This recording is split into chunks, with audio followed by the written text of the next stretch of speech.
Hello, everyone, and welcome to the Mind Body Business Show. I am so glad you could make it. We have an amazing guest expert tonight. I cannot wait for you to meet him.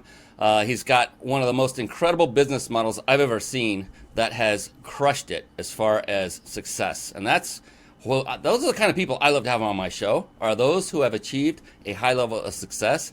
And Mr. Brian Winch, I love his first name, is no exception.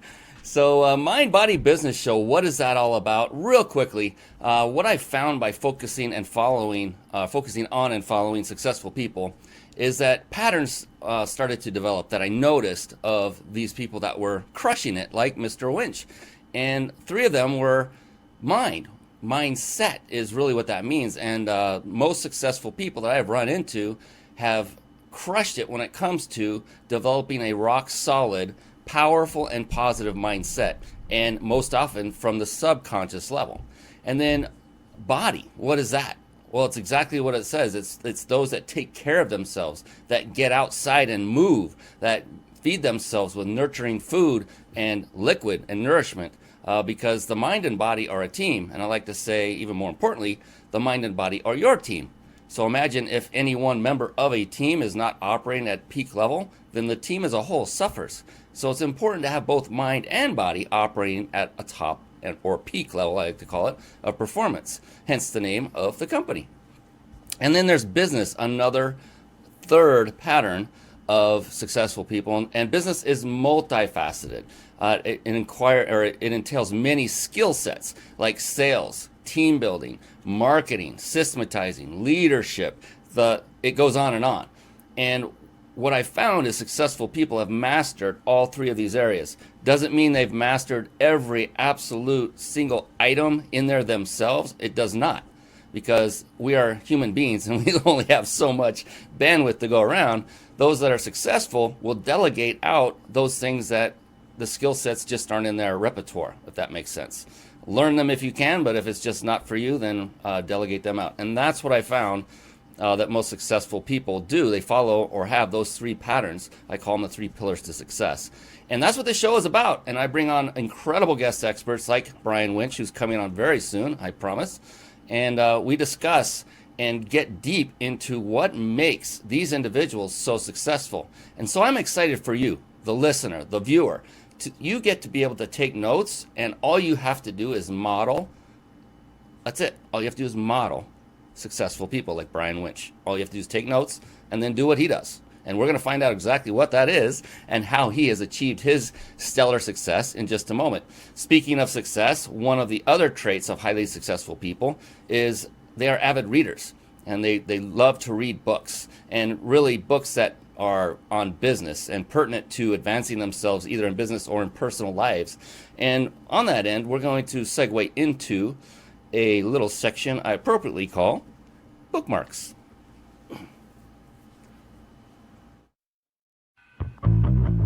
Bookmarks. Born to read. Bookmarks. Ready, steady, read. Bookmarks. Brought to you by ReachYourPeakLibrary.com.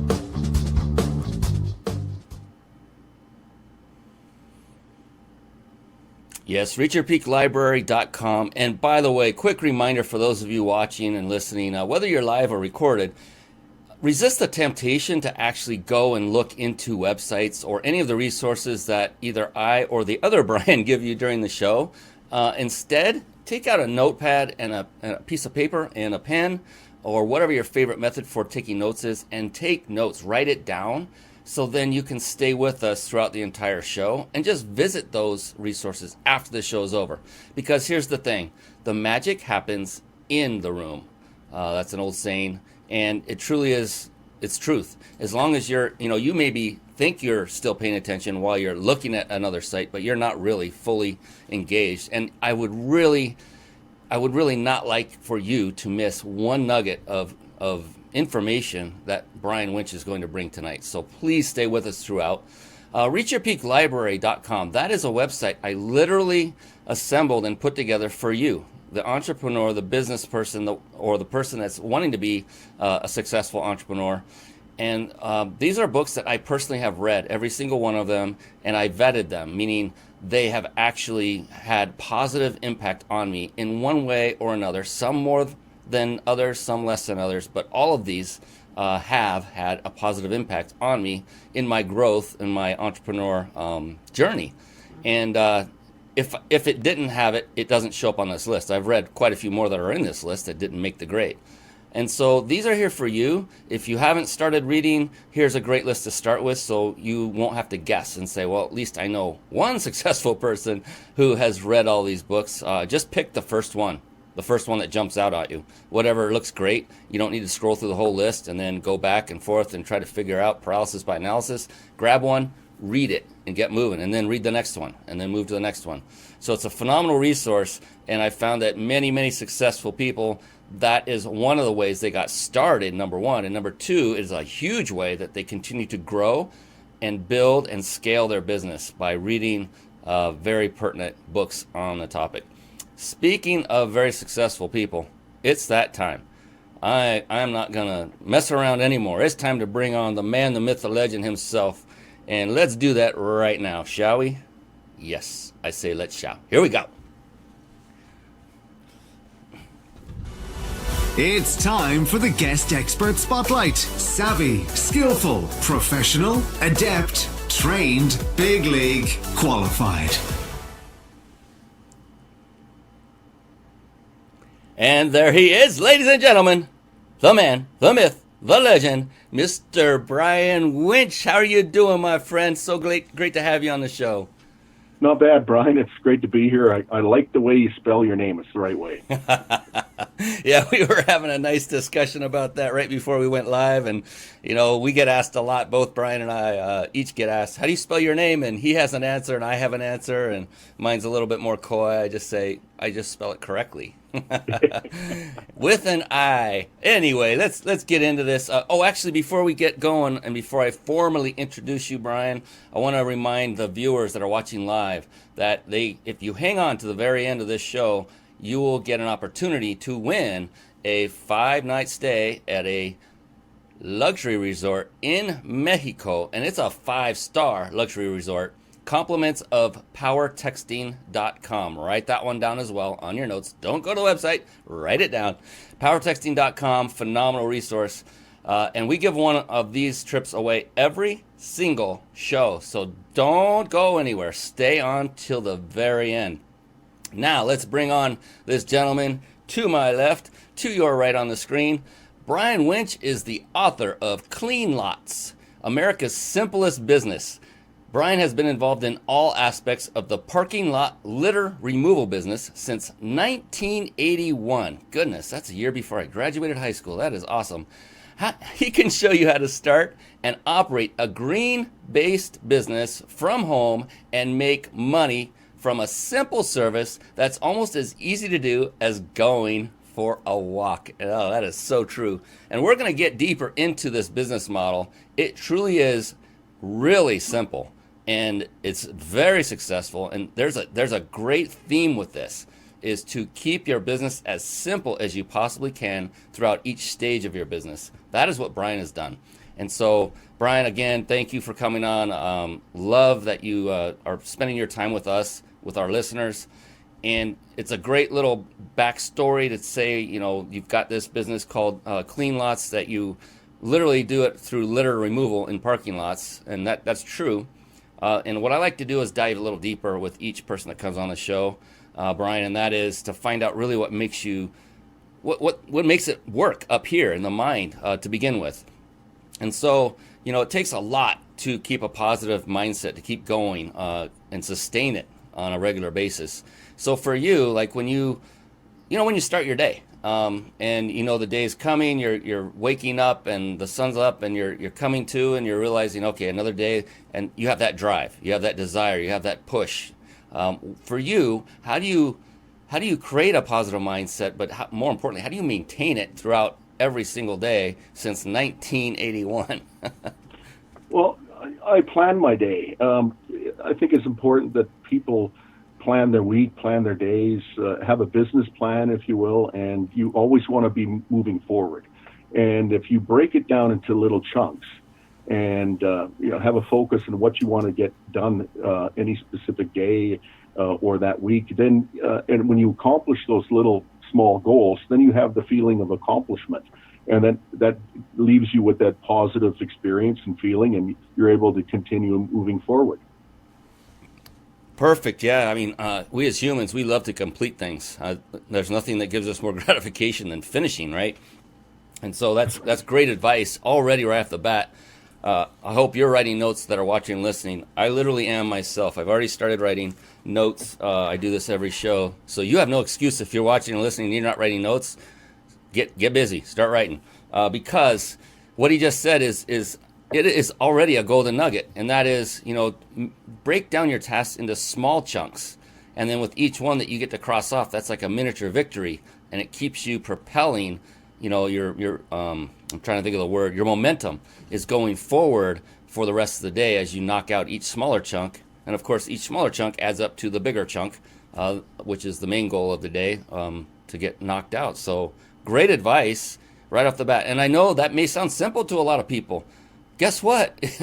That's the key. We started it that way, didn't we? The whole show. It's Brian Winch's Simple Business. Go ahead, Brian. I see you have something to say there. Well, I don't want to take credit for it. It's a saying that probably has come from somebody else, but there's a saying, if you fail to plan, you plan to fail. And, and so I get a lot of people that contact me for support, and they ask me, well, I don't know where to start. But you have to have that plan. That's the reason for a plan. And so you kind of have everything mapped out. This is what I want to do today. This is what I want to accomplish by the end of the day or by the end of the week. So you have that feeling, and that's more than a feeling. You know that you're moving forward in your goals, and you're able to achieve. Absolutely. Yeah. Love it. Love it. You have a very interesting and unique business model. The business itself is very unique. And I'm curious, there something had to have taken you down a path to lead you to say, I think I'm going to do this. So what was that spark that was ignited in you to start this new business of doing what you're doing, which is basically picking up litter in parking lots outside of business complexes? Well, I was 21 years old in 1981. I was working a full-time job, and I didn't mind it. I mean, I worked at a large sporting goods company, but after a while, I thought, I really couldn't see myself doing this for the rest of my life. Punching a time clock, going in the morning and punching out at night, and basically working for somebody else, making them money as opposed to really meeting my needs. And I was always one that wanted to work outside. I was kind of more of a physical type of guy, as opposed to working within four walls every day. And I thought, I'm going to start looking at different opportunities where I could work for myself. At the time, I didn't have a lot going for me. I didn't have a lot of money, many skills, and barely graduated high school. I didn't have a college degree, obviously.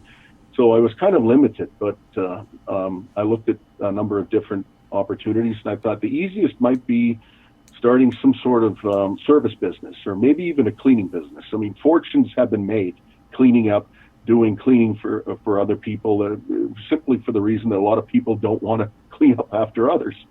And I had recalled that my father had a side gig back in those days, so it was called moonlighting or a part-time job, but he was cleaning up litter outside a nearby shopping plaza. And he had taken me along with him a couple of times.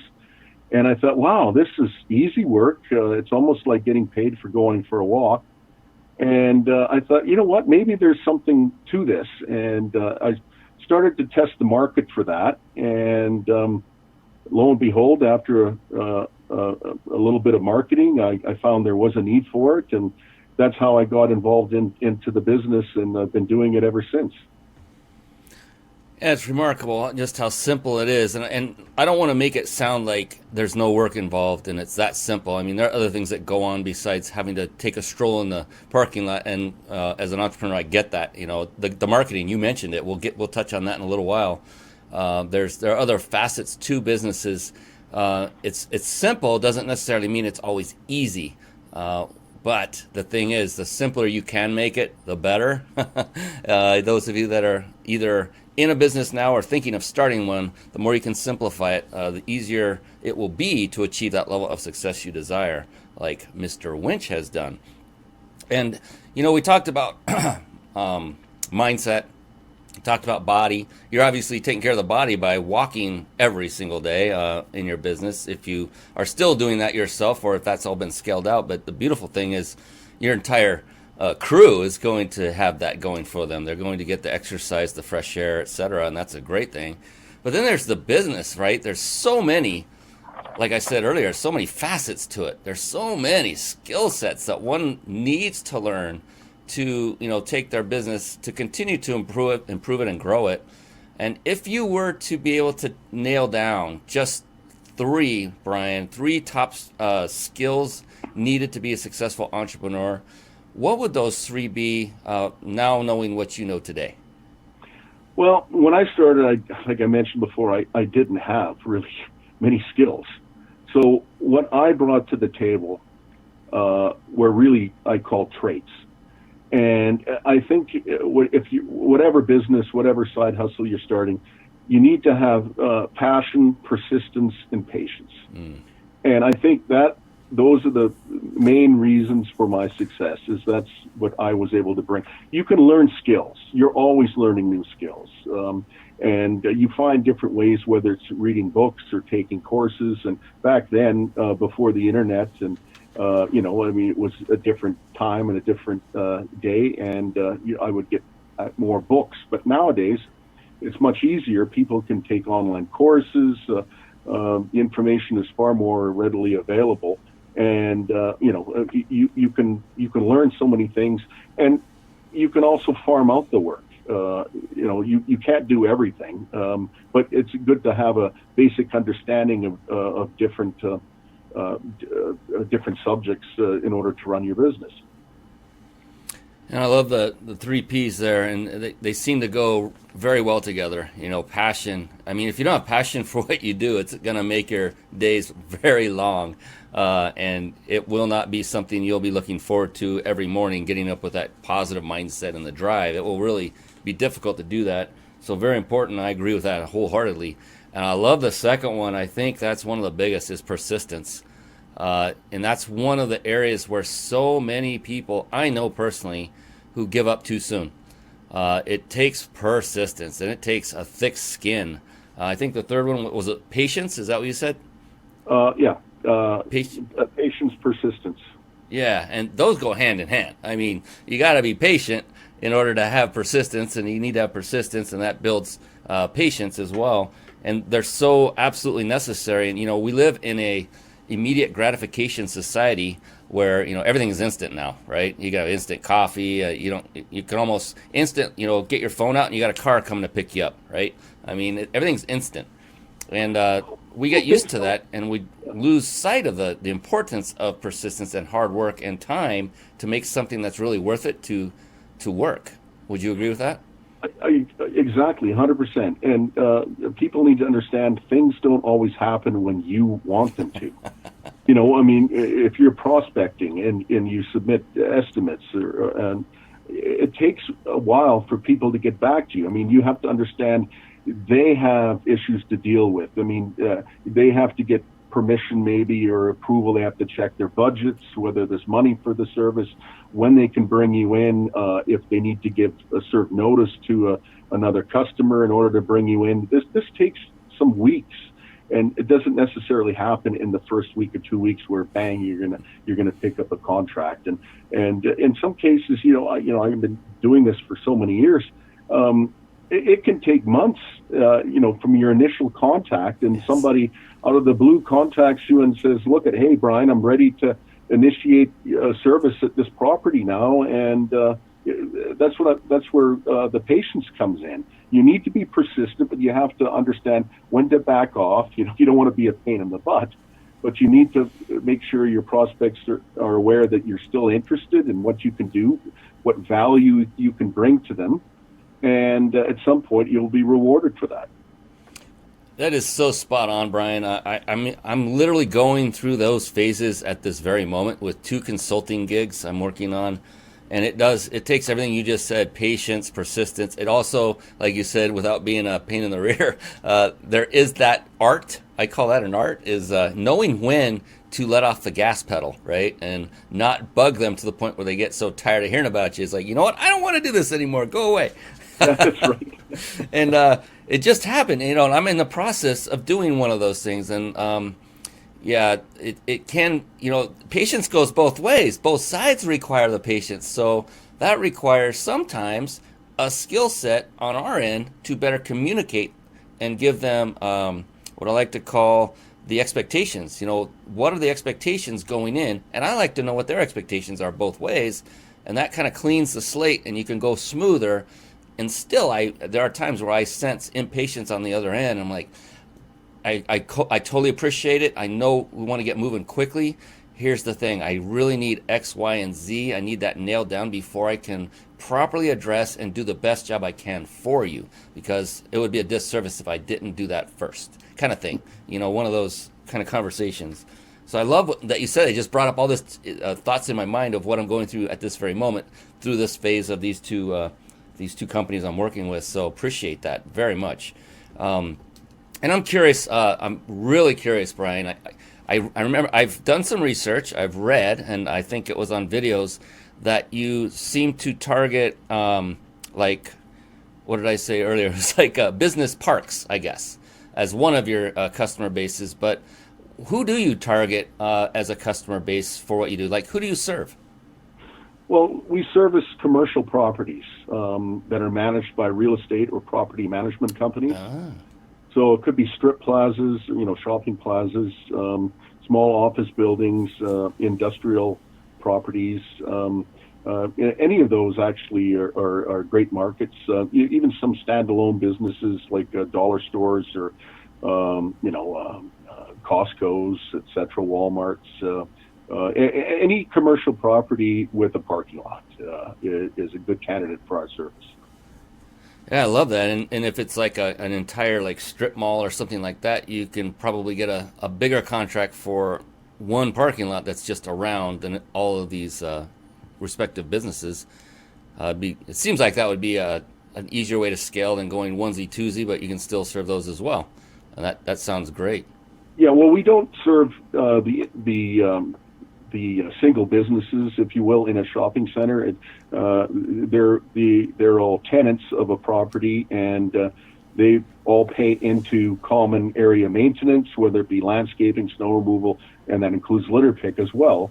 And that goes in their monthly rent, which they could pay to the property management company. So it's just easier. I mean, it's really easy, this business. You know who your customers are, property management companies, and you contact them and explain how you can your service will benefit them.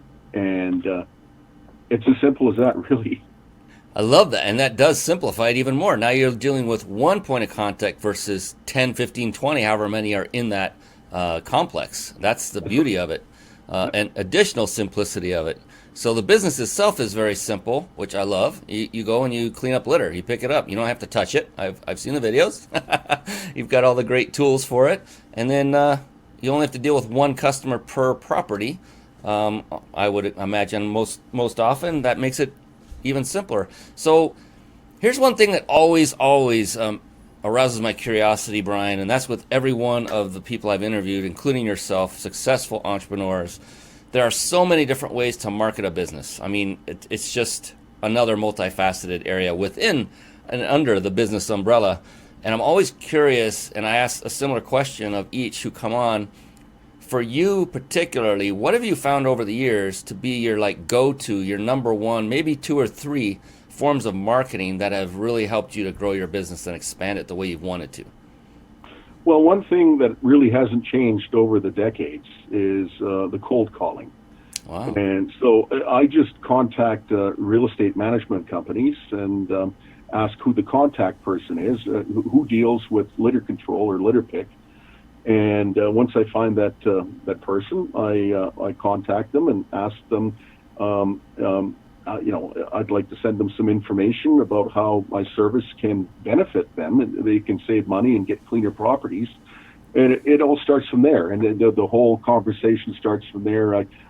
They might want to get a quote right there, or they might just want further information. But you need to build that little bit of a relationship there, and some trust. And at some point, you are rewarded with getting a contract, and it just evolves from there. You provide good customer service. You provide more than what you say you will do. Again, it's providing value. And it helps cement that business relationship, and they're more likely to want to continue to do business with you as opposed to looking for a cheaper bid or doing business with somebody else just because they get a better price or whatever. But it's all about building relationships, and we've had a lot of customers for 20 or 30 years. Mm. Yeah, and I'm curious, when you first started out and you just started making your first 10 phone calls, I'm sure you had it dialed in and you knew exactly what to say and you were successful on every call, right?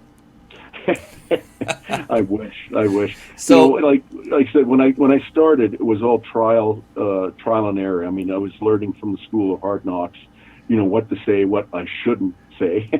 And, but it was maybe my fourth or fifth phone call. I mean, I don't recall spending an eternity on the phone and always striking out, but at some point, it's like anything. It's percentages. You're playing the percentages. But maybe after 3 or 4 or 5 phone calls,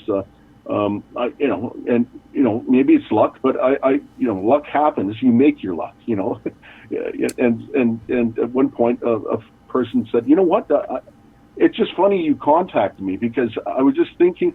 I'm having a tough time finding somebody reliable, dependable, who will show up and clean up the litter outside my 3 strip plazas. And it's just fortunate you happened to phone me. And hey, you know what? Here are 3 addresses. Go out, take a look at them, get back to me with some prices. And that's how I got my start. I mean, I got my first 3 properties with that one prospect, and it all built from there. And the business continued to evolve from there. I mean, I had to learn, what tools work best, the best time of day to service these properties, but that's how I got my start. Yeah, and of course I said that in joke, and I see you got the joke. That was good, because a lot of people, and I did that on purpose because many think that we keep saying how simple the business model is, but it took time to perfect your systems, to perfect what you would say, and it's still probably to this day, it's never perfect because we're dealing with other people. It's human beings. Yeah. And you know what? You learn how to develop an elevator pitch. That's what it's called these days. And, it's briefly, who you are and what you can do, what value, how your product or service is going to benefit your prospect. And, that's what you do. But, you learn these things from doing. Oh, there it is. That was it. That was right between the eyes. That was the most powerful thing you just said, is you learn these things by doing it. That's it. Yeah. Learn by doing. And that, boy, does that cover so many emotions with people. Well, but Brian, if I do that, I might fail. Yeah. In fact, you want to fail, don't you? You want to fail multiple times and a lot up front so that you get to the one that works quicker. And so, you got to get over that, right? Yeah, exactly. I mean, I don't know if you've heard this quote from Richard Branson, but he says, if you don't know how to do something, don't say no to an opportunity. Say yes, then learn how to do it. Yes. Perfect. Yeah, and that's kind of like the credo of an entrepreneur, isn't it? It's like, just say yes. Continually say yes. Of course, you're not always going to have the answer. There's going to be trepidation. You're going to be afraid of failure. Every one of us is human. We all go through this. No matter how successful we are, we just know how to be flexible, react to it. And the thing is, when we start feeling that way, Brian, it's like when you start feeling that little trepidation, but you know that if you do it, you're going to move forward, that's when it's the most powerful decision of yes that you could possibly come up with. Would you agree with that? Oh, yeah. Completely. And like what you were saying, too, I mean, as an entrepreneur, you're going to run into these brick walls and stone walls. And I guess what differentiates an entrepreneur from a normal person, if you will, is a lot of times the normal person will say, well, you know what, it's a dead end street. That's it. I quit. It doesn't work. But as an entrepreneur, you need to learn, okay, well, that didn't work, but you know what? That's not the end of the deal. That's not the end of the story. I need to find a different way to make things work. And it's like a fork in the road. I mean, you have to find solutions to problems rather than just give up and say it doesn't work. Thank you for that. That is extremely good advice to everyone listening. And that's where the persistence comes in, of the 3 Ps. Must be persistent. And I don't know, I've gotten to be, I almost feed off of it now. When something doesn't work right away, it's like, okay, good. Now I get to try something new. Let's see how else it's going to work. Good. I'm curious. What is going to actually work? This is awesome. I love the process more than I ever had. In the beginning, I was like, this sucks. I can't get it right. But when you take a different tact and a different mindset toward it, you're like, this is actually fun. I love the struggle. And the only way you can know that you love the struggle is if you've ever had a victory, because you know what it feels like when you finally reach the promised land, and that makes the struggle that much more enjoyable, if that makes sense. Yeah, exactly. And you just look at it after a while, after you've been in business for a while, that was a lesson learned. Okay, that didn't work. That's not the end of the day. So you just go back and you find a way to make things work.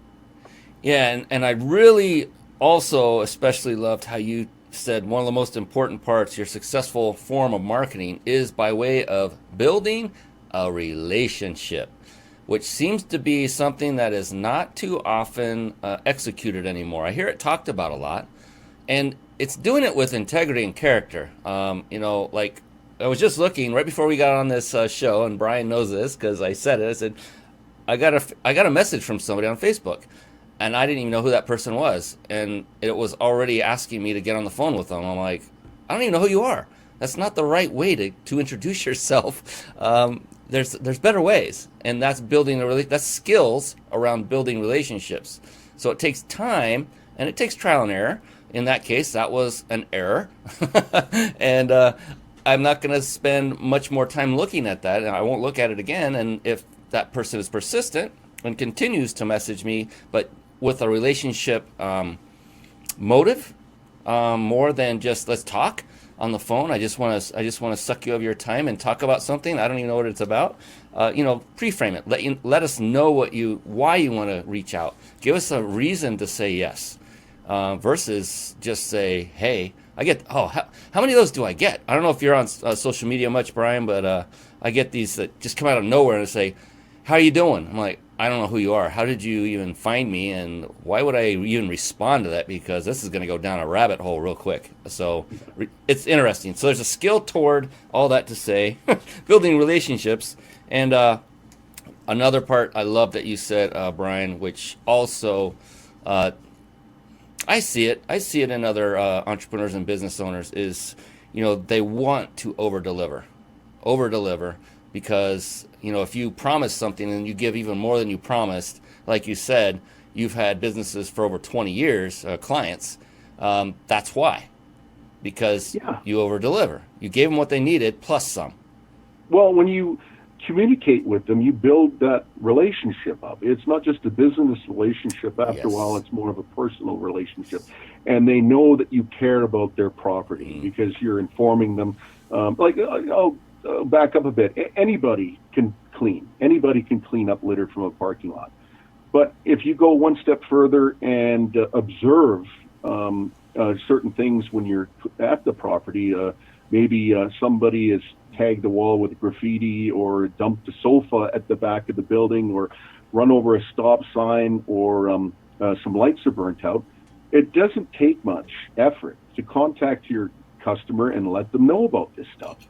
They appreciate hearing that from you. You're an extra set of eyes for them.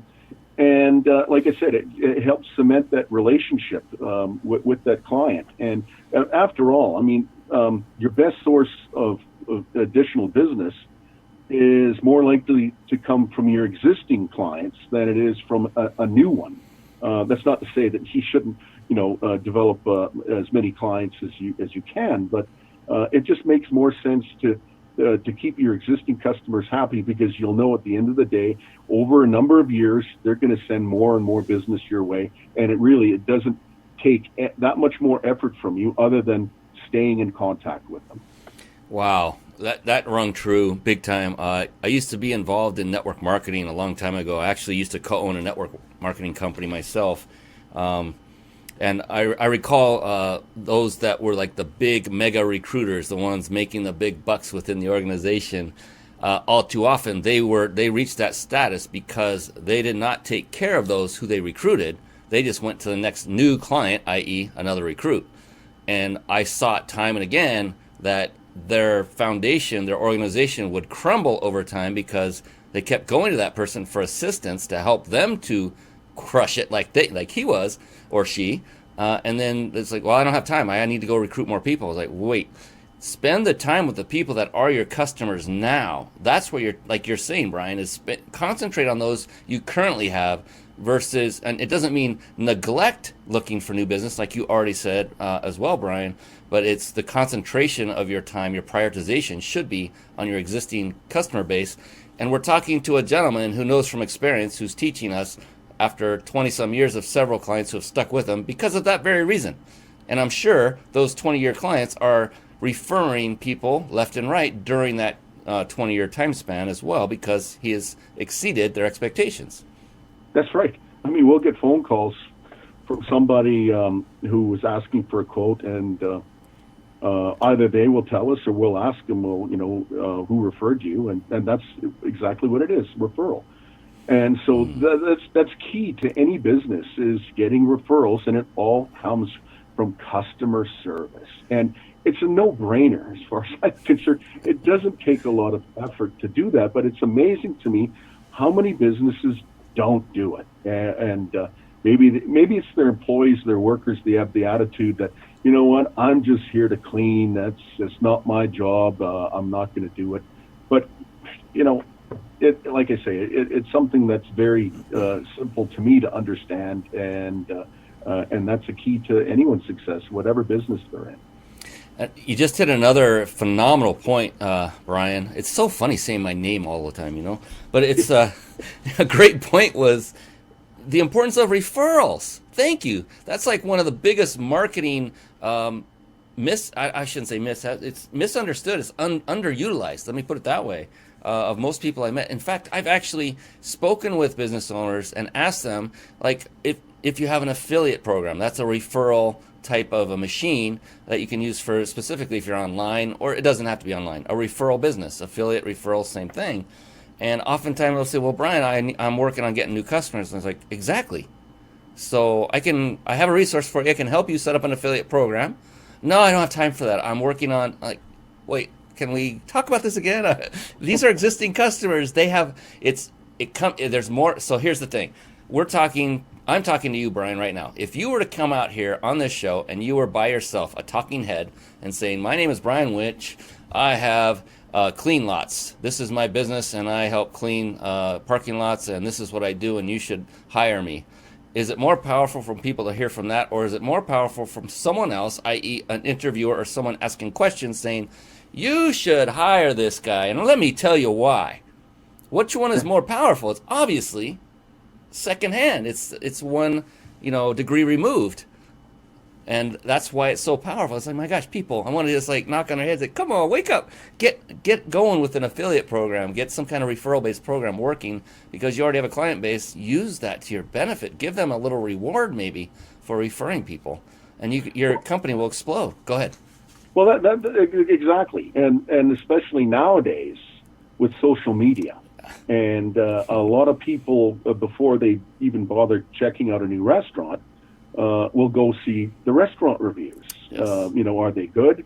As opposed to going there for themselves and being maybe the guinea pig and just trying it out. A lot of people will check those online reviews now, and that applies to a lot of businesses, but I guess maybe especially restaurants and everything. So that's why it's important to provide that customer service and do the best job you can with whatever product or service that you're advertising, because you need those people to provide the referrals and be satisfied customers.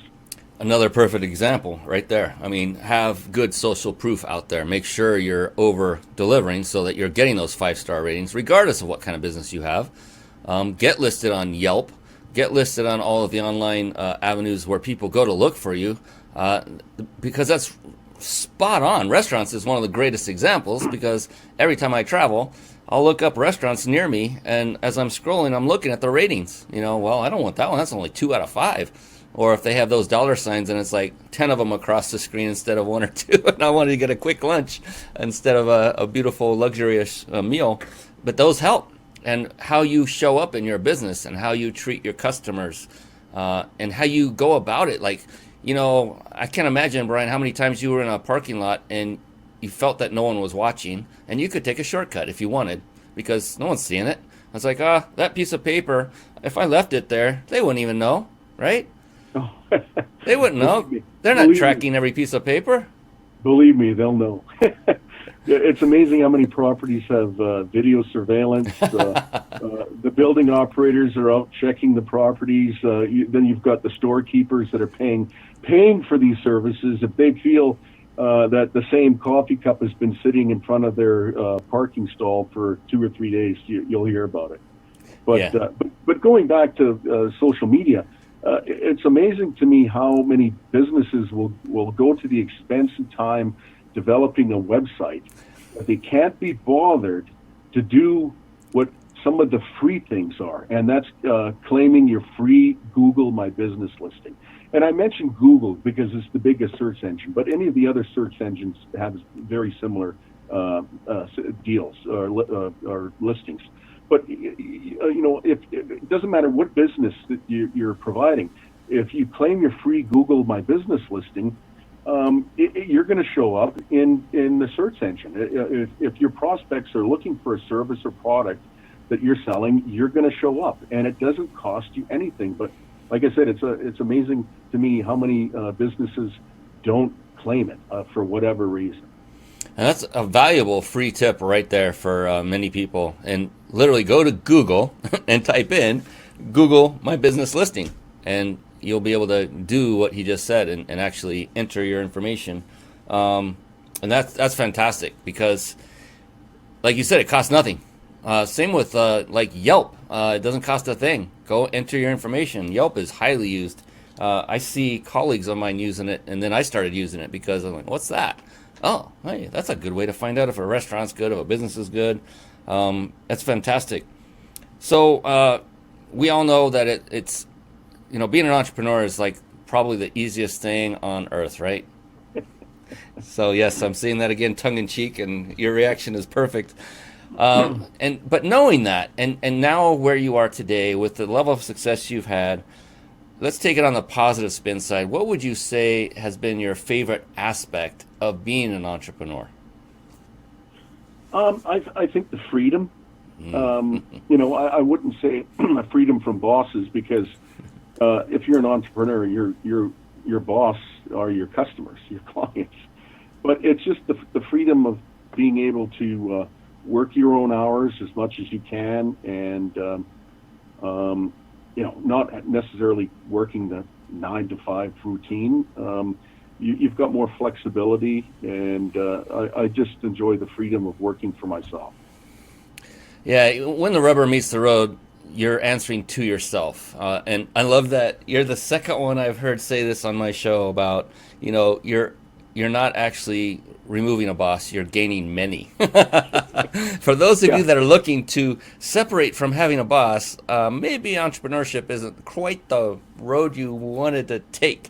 But all that being said, though, when it comes down to making a decision about your business moving forward, you're not going to the client and say, hey, what do you think? Should I invest in this? Or, hey, do you think I should use this marketing platform? You get to make the decisions. You call the shots. You get to get up when you think you should get up. You get to go to bed when it's all about choice. And you said the word freedom. I use the word liberation. Very similar. And it's easier to get rid of one bad boss than it is the only one if you're working for somebody. There you go. Yeah, exactly, right?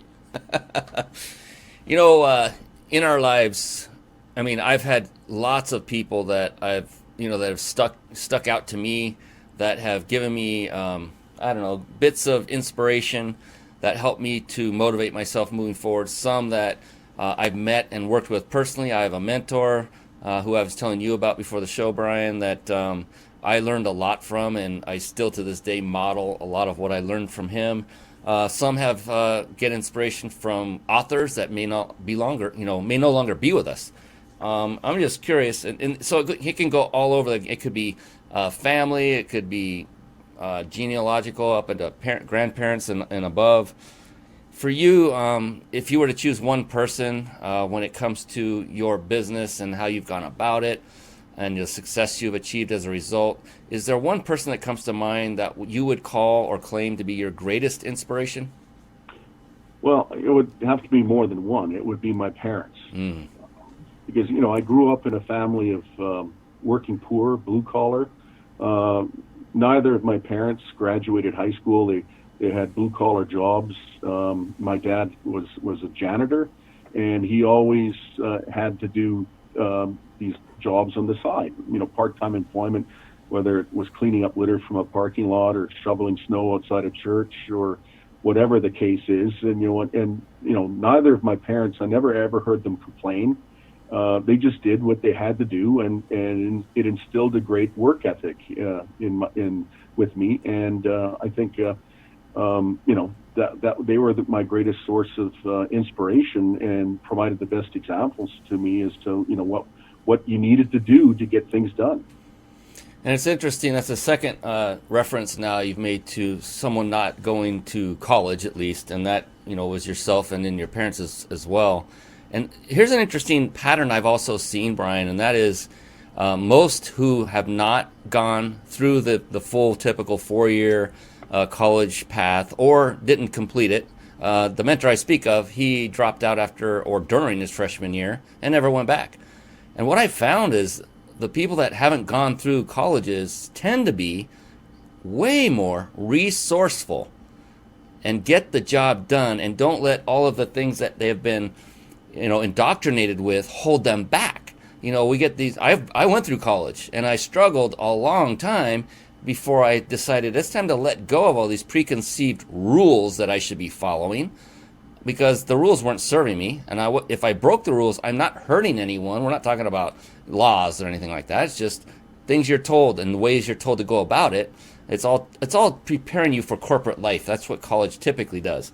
And so it's all rule and regiment based. And then I got out and I'm like, it really stunted my growth as an entrepreneur. And I noticed those that didn't go to school were kicking butt right out of the chute. And I'm like, what is up with that? And I noticed that. And over time I observed the resourcefulness and just the freedom about which they would go about, their day and figuring out solutions to problems like you were talking about.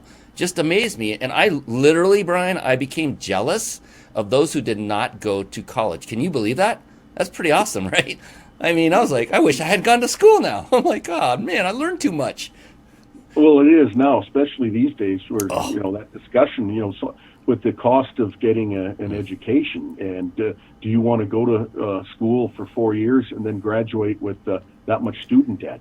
And so, if you're a member of a number of different communities, Side Hustle Nation or whatever, people looking at self-employment opportunities, they have to say, well, what am I better off investing in, myself and a business or an education which guarantees nothing? It guarantees debt, and it guarantees right. And in my case, holding me back from really crushing it right away.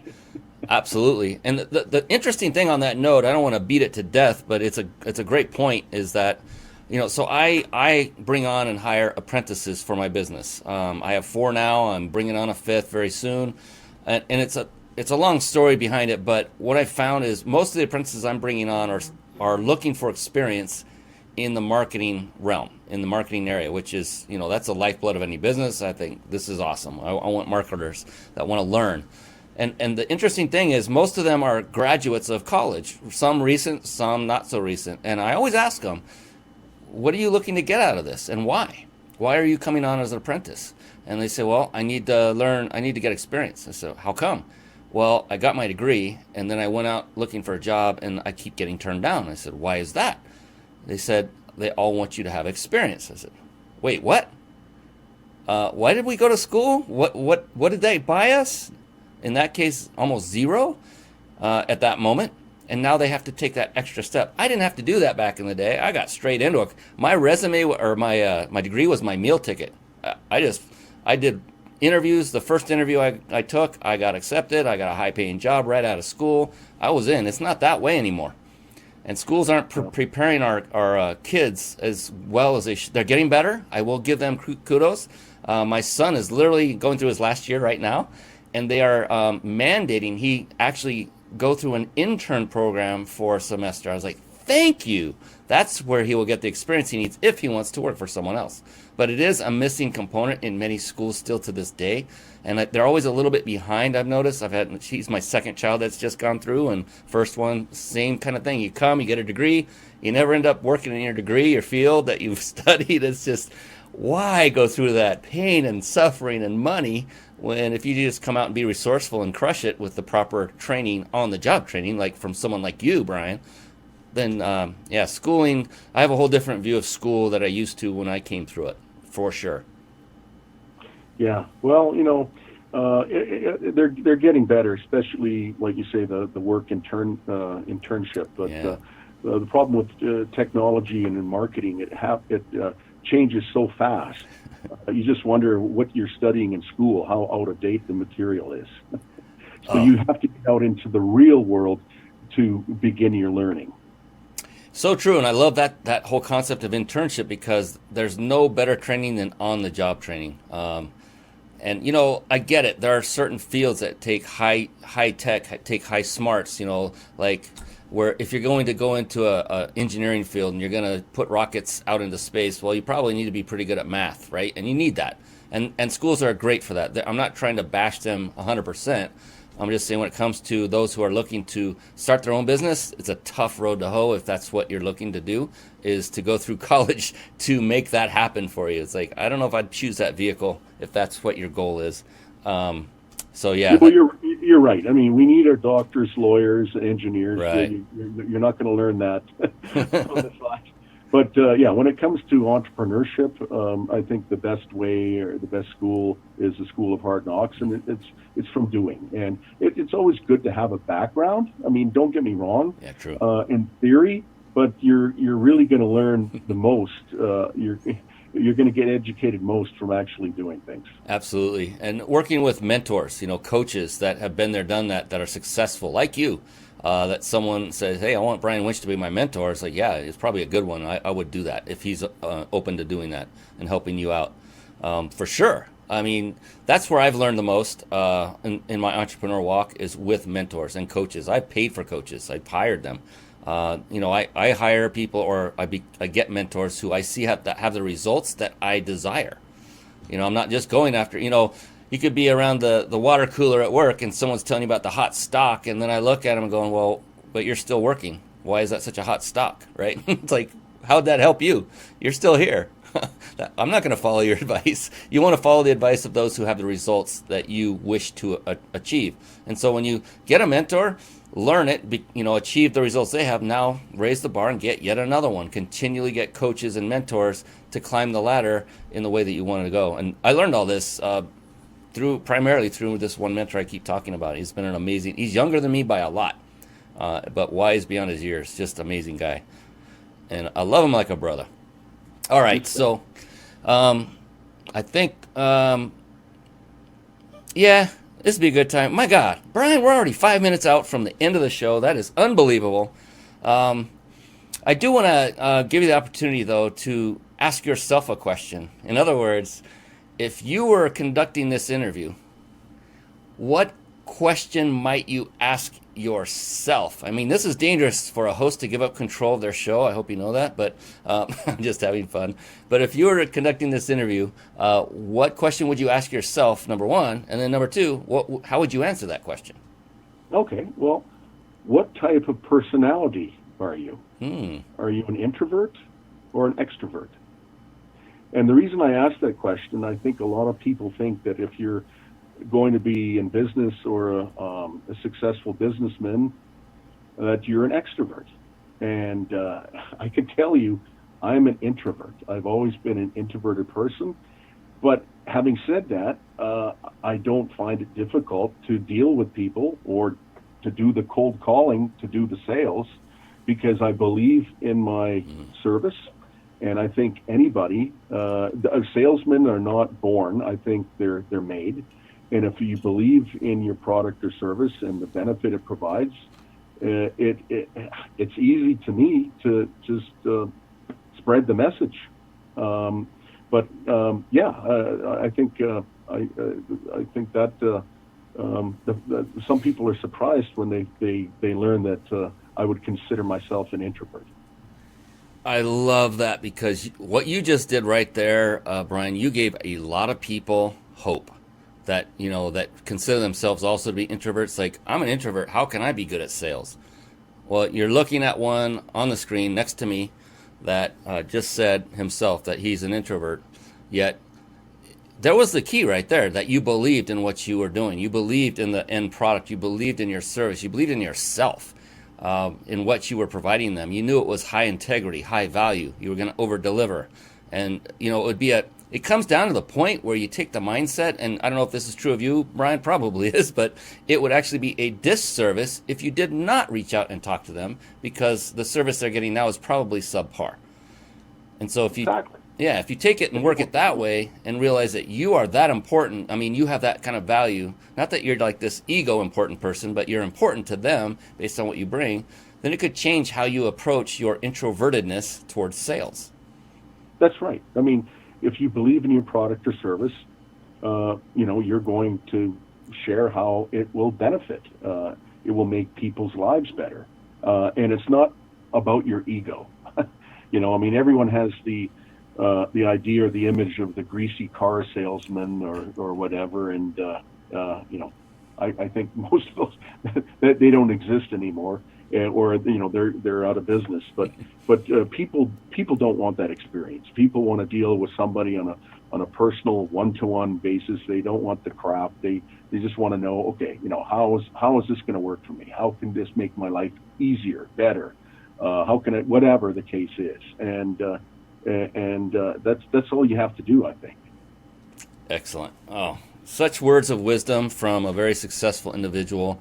There's one more question, Brian, before we close the show, and also don't worry. I haven't forgotten what I promised earlier in the show as well. And in addition, I want to give folks a way to reach out and touch you, Brian, get in contact with you, because you have some great things to offer. We'll get to that in just a moment, I promise. But there's one more question I do want to ask you, and that is something that I ask every single guest expert that's been on this show. It's a deep question. It's a really cool question, and I'm really intrigued by the depth and breadth of answers I've gotten as a result. But before we jump into that, this is where I want to then, let the cat out of the bag, so to speak, and let everyone know how they can win that 5-star or that 5-night stay at the 5-star luxury resort in Mexico. And I'm going to bring that up on the screen right now. And to do so, now you have our permission to look away from the screen for just a moment if you need to grab your phone. And you want to type in this phone number into your phone. You can go ahead and look at the screen as you're doing that. And that is 661-535-1624. And then down in the message area, type in the word PEAK, P-E-A-K, as if you were going to text somebody that. And then press on the little send icon. And you will instantly be entered to win that wonderful 5-night vacation stay. And just so you know, I guarantee you this is not a hook or lure to get you to sit for a 2-hour timeshare pitch. It is not that way at all. And I know that because my good buddy at powertexting.com, the sponsor of this very trip, he tested it by taking his daughter, and he said it was the most amazing trip he's been on. Rocky Point, Mexico, he went to. So again, 661-535-1624, and enter the word PEAK as you're going to text it, P-E-A-K. Hit the send icon, and you will be entered, and you will be announced if you're the winner. We will shout from the rooftops on Facebook and everywhere who won that wonderful vacation. So go ahead and do that now, and now we're going to get back to the man of the hour. Mr. Brian Winch. And so getting back to that question real quick, and then we'll get into how people can get in touch with you. I definitely want you to be able to talk about your book. I'm really intrigued by that. But before we do that, I just want to say, I kind of built up this question, and there's any need to be nervous. You don't look nervous at all, so that's already there. But the cool thing about this question is, Brian, there is no such thing as a wrong answer. It's impossible to answer it incorrectly, because the very converse is the truth, is the only correct answer is yours, because it's unique to every individual. It truly is. And so when asked the question in just a moment, if it takes a moment for you to think about the answer, that's cool. Don't worry about it. Relax. Dead air time is okay. If you get it right away, you'll get it right away. I've seen it run, the spectrum of beginning to end. And so I just want to throw that out there so you can just kind of relax and know that, okay, whatever answer is the right answer. It's just unique to you. Does that sound cool? Yep. All right, you ready? I'm ready. All right. Brian Winch, how do you define success? I guess the freedom to live my life the way I choose. That's a simple answer, right off the top of my head. Awesome. And I paused on purpose because sometimes others would expand on it, and that I could tell you were there. You're done. Freedom to live the life he chooses. And it's similar but never the same. No two people have answered this exactly the same. And it's been interesting getting this wide variety of answers to this. And here's the other really interesting thing I found, Brian, is not a single one of the answers I've gotten so far. There have been 55, 56 of them so far. Not a single one of them was money-centric. Yeah, and you know what? That's what I was going to add. The reason I got into business wasn't monetary. It wasn't to make $1 million. It was to live the life I wanted to. Like at the beginning of the show, I didn't want to work within four walls. I wanted to work outside. I wanted to see the results of my work, et cetera, et cetera. None of that was monetary. And I think, if you're good at what you do, the money will follow. So that's why I answered the way I did, is it was just the freedom to live, the life I wanted to live. Yeah, it's perfect. And so to close out this show, right before we say so long to everybody, I want to give you an opportunity to talk about how people can get a hold of you, number one. And also, if you wouldn't mind, because you have a book that you've written that I would like for you to be able to share. And if there's anything else you'd like to share as well, this would be a great time to do it. And I'll pull that up on the website so you can talk to it and let people know that, even though the book comes at a price, what they're getting in return and as a result of getting that book. So go ahead and take that away. Okay, well, Cleanlots is a book written from my 35 plus years experience in how to start and operate a simple parking lot litter removal business. It comes with my free support. Anyone who buys my book, I provide free support, and I can do that because it is such a simple business to start and operate. I understand some people might need some clarification. They have a few questions, but typically they get on pretty quickly, and I'm always glad to share my experience with other people. People can't compete with me in my city, but there's no reason why I can't share this opportunity with other people throughout the country and in every other city, if you will. Yeah, and that's important, what he just said, free support.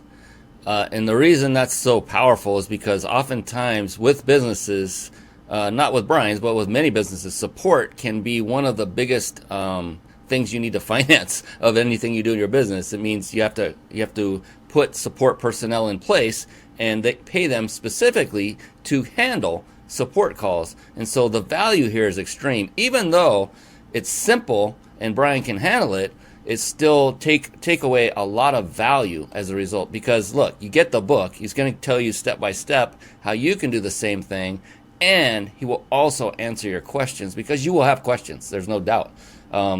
And that's just extremely valuable. So I appreciate you bringing that up. And just as a reminder to everyone, that is the URL is cleanlots.com, like parking lots. Cleanlots.com. Go to that website, buy his book.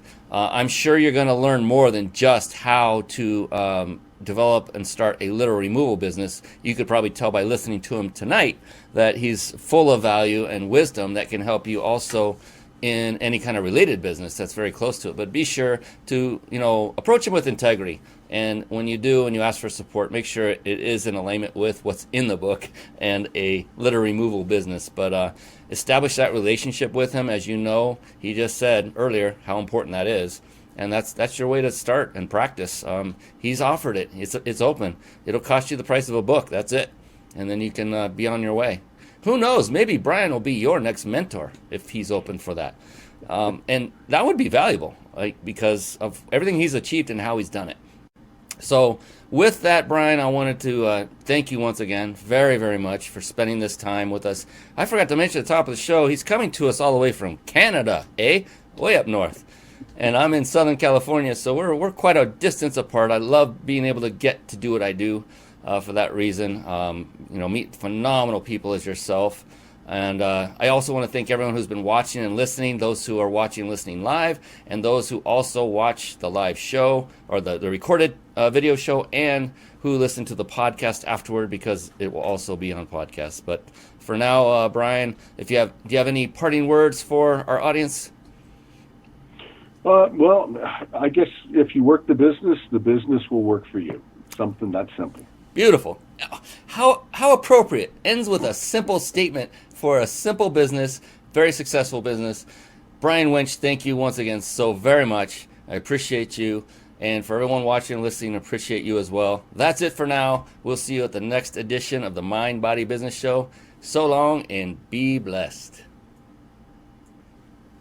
Thank you for watching and listening. This has been the Mind Body Business Show with Brian Kelly.